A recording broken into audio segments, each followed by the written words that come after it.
রেখেছেন, একবার জোরে বলেন সুবহানাল্লাহ। হুজুর সাল্লাল্লাহু আলাইহি সাল্লামের যদি হুকুম না পালন করেন, আপনি আল্লাহর হুকুমকে পালন করতে পারবেন না। আল্লাহর হুকুম হচ্ছে আকিমুস সালাত, নামাজ কায়েম করো। কিন্তু নামাজটা কেমন করে কায়েম করবেন, কতক্ষণ দাঁড়াবেন, কেমন করে দাঁড়াবেন, কি পড়বেন, কোন সূরা পড়বেন, কোন সূরার পরে কোন সূরা পড়তে হবে, একটার পরে একটা অনেক মাসলা আছে, মাকরুহ হয়ে যাবে। কেমন করে রুকু করবেন, সিজদা করবেন, তাহিয়াতে বসবেন, তাহিয়াতে কেমন করে একটা আঙুল ডান পায়ের আঙুল কেমন করে মুড়ে বসবেন, এসব তরিকা কিন্তু আমার রসুলের। বলুন সুবহানাল্লাহ। তাহলে নামাজকে মোকাম্মল করতে গেলে, নামাজকে সঠিকভাবে পালন করতে গেলে, আল্লাহর হুকুমকে পালন করতে গেলে সঠিকভাবে তরিকা অনুযায়ী, নিয়ম অনুযায়ী, তো আমার রসুলের দরবারে যেতে হবে। বলুন সুবহানাল্লাহ। রসুলের দরবারে মানে রসুলের তর তরিকা, রসুলের ইত্তেবা, অনুসরণ, অনুকরণ। নহলে আল্লাহর হুকুমকে আমরা কোনো কিছুই পালন করতে পারবো না।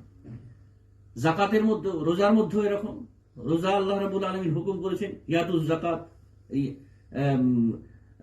কুতিবা আলাইকুমুস সিয়াম কামা কুতিবা আলাল লাযিনা মিন ক্বাবলিকুম লাআল্লাকুম তাত্তাকুন। কোরআনের আয়াতে আল্লাহ বলছেন, যেরকম আগের জামানাতে ফরজ করা হয়েছিল রোজাকে, তোমাদের এই জামানা ফরজ করা হয়েছে। এই রোজার মাধ্যম দিয়ে মুত্তাকি ইত্তেবা। আমি ওদিকে যাচ্ছি না, মুত্তাকির দিকে যাচ্ছি না। আমি গুরুত্ব দিচ্ছি যে আল্লাহ রাব্বুল আলামিন কতটুকু আল্লাহ রসুলকে সম্মান, ইজ্জত, তাজিম এবং নিজের হুকুমের ভিতরে, নিজের ইবাদতের হুকুমের ভিতরে আল্লাহ রসুল সাল্লাল্লাহু আলাইহি সাল্লামের তরিকাটা কেমন করে রেখেছেন, এটা আমাদের ফলো করতে হবে। আমরা রসুলকে ছেড়ে আল্লাহর ইবাদত পরিপূর্ণ করতে পারি না। আজকে যদি আমরা কোনো ফিরকা, কোনো মাযহাব যদি এসে আমাদেরকে রসুলের থেকে একটু সরিয়ে দেওয়ার চেষ্টা করে, তো মুসলমান ভাই, সেটা আল্লাহর পছন্দীয় নয়। আল্লাহ সেটাকে পছন্দ করেন না মুসলমান ভাই। সেই জন্যে খুব কঠিন জিনিস। ঈমান আমাদের বড় সম্পদ।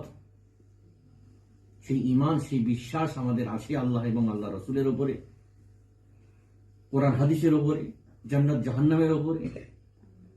সেই একই পাখাটা চালিয়ে দেবে, একই। সেটাকে মাথায় রেখে আমরা ইবাদত, রিয়াজত, বন্দেগী করব। তো রসুল ছাড়া আমাদের কোনো জায়গাতে কোনো উপায় নাই আল্লাহর কাছে পৌঁছানো।